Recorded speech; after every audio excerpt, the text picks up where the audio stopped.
Boa noite a todos. Me chamo Erivelton. Venho compartilhar com vocês a minha experiência. No ano de 1997, eu e mais 4 amigos vimos o famigerado lobisomem. Sei que muitos não acreditam, pensam que lobisomem é folclore. Eu não julgo, pois eu também não acreditava na existência dele. Mas minha visão mudou naquela madrugada. Era mês de maio do ano de 97. O dia exato eu não me lembro. Se não me falha a memória, era madrugada de terça para quarta-feira.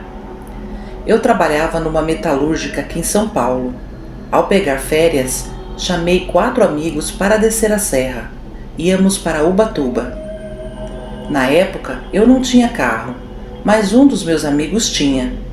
Todos nós colaboramos com os custos da viagem, de modo que poderíamos ficar no litoral por 3 ou 4 dias, sem pesar para ninguém.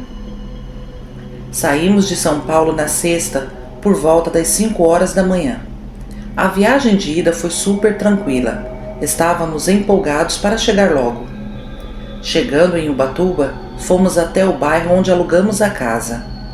De primeiro momento, eu fiquei decepcionado, pois quem nos indicou a casa disse que ficava a poucos metros da praia e era um ótimo bairro e muito bonito. Mas não foi nada disso. Para chegar até a praia era preciso ir de carro. Era muito longe.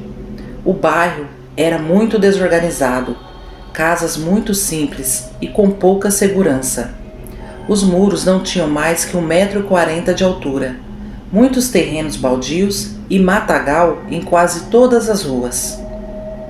Ao entrar dentro da casa em questão, percebemos que as portas e as janelas eram de madeiras velhas, muito antigas. As madeiras estavam esfarelando. Um dos meus amigos chegou a comentar se não era perigoso assalto ou invasão, pois a casa não apresentava segurança alguma. Concordamos que sim, mas era o jeito, era o que tinha. Enfim, no mesmo dia descemos para a praia. Passamos a tarde toda lá. Retornamos para casa bem tarde. Deveria passar das 21 horas. Exaustos da viagem, da praia e bêbados, fomos dormir. No outro dia, o Diego nos perguntou se ouvimos os passos no quintal e depois mexendo nas janelas. Ninguém tinha ouvido nada, mas Diego estava sério e parecia preocupado. Afirmava que acordou de madrugada com esses barulhos lá fora, e quando tentaram forçar a janela do quarto, ele se levantou e foi até ela e deu 2 batidas, para mostrar que tinha gente em casa e estavam acordados. No mesmo instante, o que estava lá fora se afastou da janela e saiu rápido. Nós rimos dele, dissemos que ele estava bêbado, mas ele continuava insistindo. Particularmente nos arrependemos de não ter dado atenção para o Diego, pois o que estava por vir era 1000 vezes mais aterrorizante. Na noite seguinte, saímos para curtir a cidade. Ficamos até tarde na rua. Por volta das 2h30 da manhã, retornamos. Fomos dormir. Acordamos com os latidos dos cachorros da rua. Parecia ser muitos e estavam brigando entre eles, ou com alguma coisa. A bagunça estava tanta que ficamos irritados. Eu levantei e falei para meus amigos: "Pera aí, eu vou lá fora expulsar esses cachorros. Desse jeito ninguém vai dormir." Vi um balde grande embaixo da pia. O enchi e abri a porta da casa. Saí no quintal. A intenção era jogar água nos cachorros. O portão era todo fechado. Não dava para ver nada lá fora. Coloquei o balde no chão e levei a mão na maçaneta. Mas antes mesmo de abrir, ouvi um rosnado assustador do outro lado. Foi um som demoníaco. Eu gelei até a alma. Senti um calafrio e muito medo. Corri para dentro e tranquei a porta. Meu coração estava acelerado. Eu senti que aquilo era coisa de outro mundo. Meus amigos até assustaram com o meu desespero. Perguntaram o que eu tinha visto. Eu tentei me acalmar e, com dificuldade, relatei o que tinha escutado do outro lado do portão. E avisei a eles que era melhor irmos embora, pois eu estava com um mau pressentimento. Me lembrei do que o Diego havia ouvido na noite anterior. Mas não me levaram a sério. Apenas o Diego concordou comigo e falou: gente, tem algo estranho que aparece nessa casa. Não é seguro aqui. Por mim, a gente partia amanhã cedo. Eu concordei com ele, mas os outros caras começaram a debochar de nós. Enfim, eu e o Diego não voltamos a dormir aquela noite. Ficamos sentados no sofá, conversando sobre o que poderia ser aquilo. Até então, nossa primeira hipótese era alguma assombração, espírito opressor ou coisa desse tipo. Enquanto conversávamos, lá fora os cachorros continuavam a latir, brigar, ora uivavam, ora choravam. Isso durou até umas 5 horas da manhã. Quando os outros acordaram, nos preparamos para ir novamente à praia. Ao abrir o portão, ficamos muito assustados. Na calçada havia um cachorro morto. Ele estava decepado. Outro cachorro jamais conseguiria arrancar sua cabeça, pois era um cão de grande porte. O Diego entrou em pânico e começou a falar um monte de coisa. Ele estava visivelmente fora de si. Eu tentei acalmá-lo. Nisso vinha passando um casal de meia idade. Parecia ser morador local. A senhora percebeu o nosso nervosismo, atravessou a rua e veio falar conosco. Ela e seu esposo olhavam para o que sobrou do cachorro e pareciam preocupados também. Então eu falei: dona, a senhora sabe de quem é esse cachorro? Ontem à noite tinha muitos aqui no portão, eles estavam brigando. Mas foi o senhor quem me respondeu: deve ser cachorro de rua, rapaz, mas ele foi morto exatamente como o nosso Bob. Vocês não ouviram nada além dos cachorros? Diego disparou a falar. Contou o que ouviu na outra noite e o que eu tinha ouvido na noite passada. Os senhores arregalaram os olhos. Eles ficaram tão amedrontados como nós. Então o senhor nos disse isso. Olha, eu não sei o que é, pois confesso que tenho muito medo de sair para fora. Mas umas 2 semanas antes do nosso cachorro Bob ser morto, começamos a ouvir brigas de cachorro na nossa rua e passos de algum animal muito pesado andando no nosso quintal. Só sei que algum animal muito forte atacou o nosso cachorro na madrugada e o matou. De lá para cá não ouvimos mais passos no quintal, mas pelo menos umas 3 vezes no mês ouvimos os cachorros passando correndo na nossa rua, atacando ou brigando com outro animal ou outra coisa. Tomem cuidado, rapazes, porque nós moradores estamos ressabiados. Quase todos aqui já ouviram esses passos no quintal. O clima de alegria que estávamos sentindo já não estava tão bom. De repente foi tomado por medo e insegurança. Agora todos já estavam com medo. Ninguém queria mais permanecer na casa. Mesmo sem clima, descemos novamente para a praia. Tentamos distrair. Quando anoiteceu, voltamos para ela. Ninguém queria sair à noite. O Alex fez pipoca e nos chamou para assistir TV. Ficamos os 5 ali, deitados no sofá. Outros em colchões no meio da sala. Foi ficando tarde e alguns até dormiram, mas eu permaneci acordado. De repente, eu ouvi uma pancada muito forte na porta da cozinha. Parecia que alguém tinha dado um soco ou um pontapé. Eu pulei do sofá e comecei a acordar os meus amigos. De repente, outra pancada mais forte ainda, até estremeceu a porta. Ficamos todos em pé, em alerta. Na nossa cabeça era bandido tentando arrombar a porta. Mas tudo ficou mais apavorante quando ouvimos rosnados. O mesmo que eu ouvi na outra noite. Diego começou a falar baixinho. Isso não é gente não, na boa, estamos ferrados. Alex fez um sinal para ficarmos em silêncio e foi até a cozinha lentamente.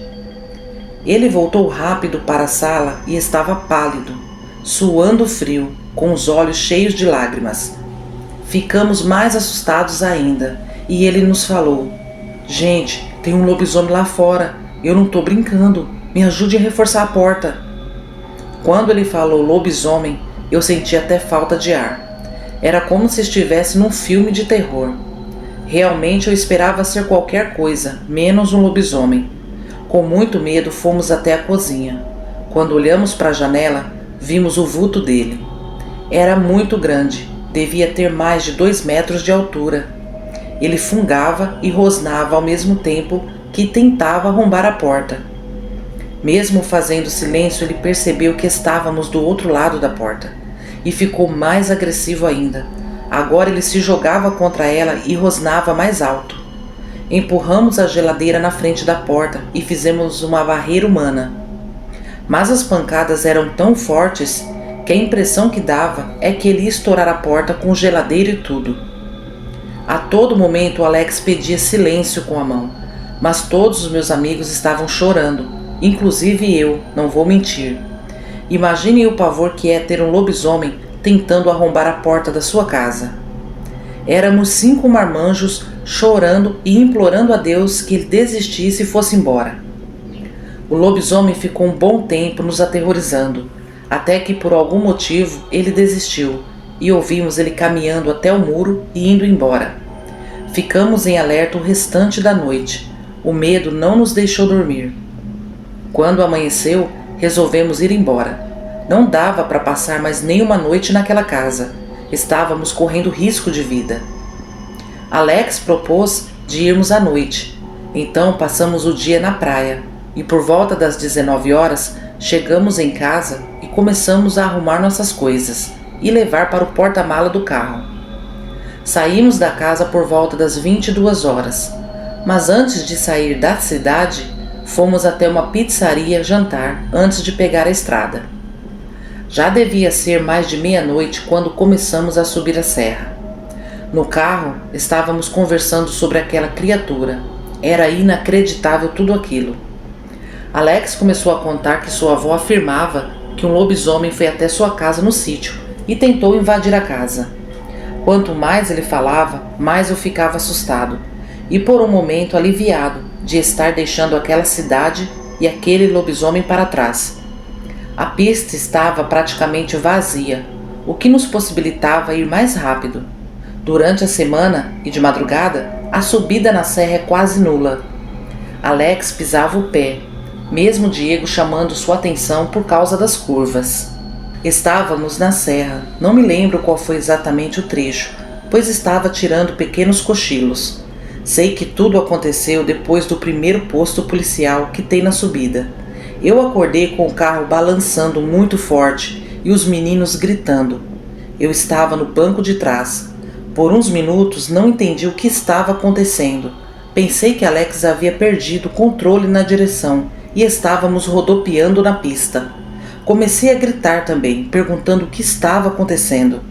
Foi quando eu vi um vulto de um cão muito grande passar ao ladinho do carro e ficar lado a lado com Alex, que dirigia. Gente, eu juro para vocês, o cão era da altura do carro e estava acompanhando a gente.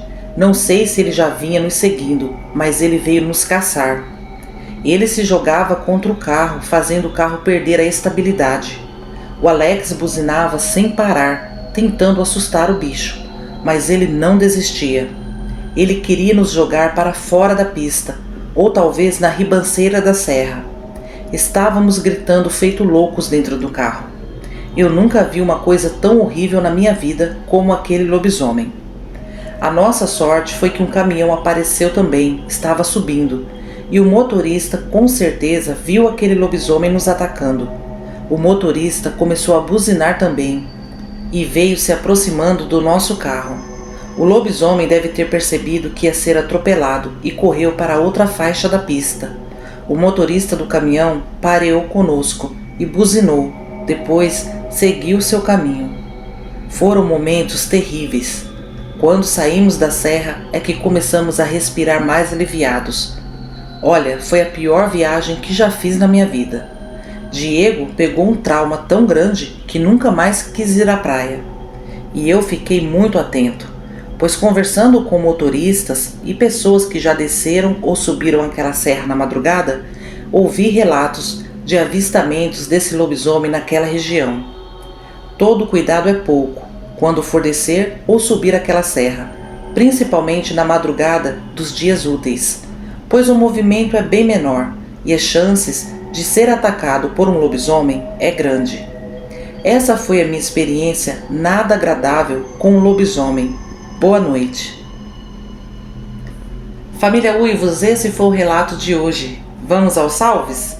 Vai um salve aí para o canal Fabuloso e Outras Histórias, Marcos Rodrigues, Guilherme Martins, Eliezer Gonçalves, Antônio Júnior, Márcia Teles, Angélica Guimarães, Ana Paula Mendes, Texuco Destemido, Tânia Reis, Gilvânia Lima da Silva, Júlio César Silva, Lúcia de Carvalho, Eliane Nascimento, P. Silva, Lúcia do Lago, Kátia Cristina, Rosilda Pereira, Cláudia Motola, Verdades Inconvenientes, João Passoni, Eduardo Nascimento, Carlos Marques, Ivana Lemos, João Batista de Lima, Alcélio, Ailton Marinho, Luciana Mendes, Alaísa Silva, Nexan Brasil, Ângelo Augusto da Silva, Luciano Sena, Deise Lucide, Florinda Dias, Elisandra Cruz, Cantinho da Ed, Bruno Ribeiro, João Vitor Ipiranga, Ana Paula Oliveira e Ana Silva.